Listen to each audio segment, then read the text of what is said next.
नमस्कार, मैं रवीश कुमार। आपका अंदाज़ा सही है कि क्या कहने जा रहा हूँ, लेकिन गुजारिश है कि जो भी कह रहा हूँ उसे धीरज के साथ सुनिएगा। बेटी विदा होती है तो वो दूर तक पीछे मुड़कर मायके को देखती रहती है। मैं इसी स्थिति में हूँ। अभी मुड़कर देख लेने दीजिए, फिर कभी विस्तार से एनडीटीवी की बात करूँगा। आज की शाम एक ऐसी शाम है जहाँ चिड़िया को उसका घोंसला नज़र नहीं आ रहा, क्योंकि कोई और उसका घोंसला ले गया है। मगर उसके सामने थक जाने तक एक खुला आसमान ज़रूर नज़र आ रहा है। इस बात की सहानुभूति मुझसे ना रखें कि मैं चिट्ठी छांटता था। मैं उनकी तरह नहीं हूँ कि अचानक चाय बेचने की बात करने लग गया।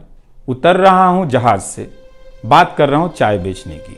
नामवर सहाफ़ी रवीश कुमार ने भी एनडीटीवी को छोड़ दिया। मशहूर सहाफ़ी व एनडीटीवी इंडिया के senior executive editor Ravish Kumar ने भी एनडीटीवी छोड़ दी। उन्होंने अपना रेजिग्नेशन पेश कर दिया। रवीश कुमार एनडीटीवी में मुताद्दिद प्रोग्रामों की मेजबानी करते थे और वो सेक्युलर जहन रखने वाले अवाम में काफी मकबूल है और उन्हें काफी इज्जत व एहतराम की नजर से देखा जाता है। रवीश कुमार ने हमेशा अपने सहाफती कैरियर में अहम और बुनियादी मसाइल को उठाने की कोशिश की, ताहम उन्होंने हुकूमत की आंख में आंख डालकर तमाम मसाइल को उजागर करते रहे। रवीश कुमार ने अपने मुस्तकबिल के बारे में कोई ऐलान नहीं किया था, ताहम बताया जाता है कि वो अपना खुद का चैनल शुरू करने का इरादा रखते हैं। वहीं रवीश कुमार ने बताया अपने नए ठिकाने के बारे में और कहा, गोदी मीडिया के गुलामी के खिलाफ सबको लड़ना है। नामवर सहाफी रवीश कुमार ने एनडीटीवी से इस्तीफा दिया तो सोशल मीडिया पर तबसरों का सैलाब आ गया। इस दौरान रवीश कुमार ने ट्वीट किया कि उनका नया ठिकाना कहां होगा, जिसके बाद सारिफीन ने उन्हें मुबारकबाद देना शुरू कर दिया। रवीश कुमार ने इस्तीफा देने के बाद सोशल मीडिया पर लिखा, मोहतरम अवाम, मेरे होने में आप सब शामिल है, आपका प्यार ही मेरी दौलत है। उन्होंने मजीद लिखा, आप सामीन के साथ तवील अरसे तक एक तरफा राब्ता रहा यूट्यूब चैनल पर। ये मेरा नया पता है। गोदी मीडिया की गुलामी के खिलाफ सबको लड़ना है। आपका रवीश कुमार। इसके साथ उन्होंने अपने YouTube चैनल का लिंक भी दिया है। बता दें कि रवीश कुमार ने अपने YouTube चैनल पर एक वीडियो शेयर करके बताया कि उन्होंने एनडीटीवी से रिजाइन दे दिया।